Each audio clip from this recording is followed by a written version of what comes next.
بسم اللہ الرحمن الرحیم۔ میں اپنے نوجوان طبقے سے کہتا ہوں کہ خدا کے لیے اپنے ٹائم کو ضائع نہ کرے اور ان لیڈران کے پیچھے نہ جائے جو ہمیں جو دکھاتے ہیں وہ کرتے بھی نہیں ہیں اور ہمیں ویسے دھوکے میں استعمال کرتے ہیں، کیونکہ آج تک انہوں نے ہمیں کیا دیا ہے اور ہمیں یہ لوگ استعمال کر رہے ہیں۔ تو ہمیں چاہیے کہ ہم اپنے کام سے کام رکھیں، کیونکہ یہ تو اسلام کے لیے کام کرتے ہی نہیں ہیں۔ اسلام کے لیے کام کر رہے ہوتے اسلام یہاں نافذ ہوتا،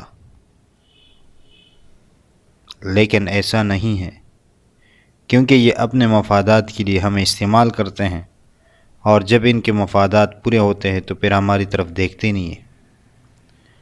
تو ہمیں ابھی سے سمجھنا چاہیے کہ ہم اپنے کام سے کام رکھیں اور آگے بڑھنے کی کوشش کریں، چاہے وہ دین کا معاملہ ہو، چاہے وہ دنیا کا معاملہ ہو۔ اللہ تعالی ہم سب کا حامی اور ناصر ہو۔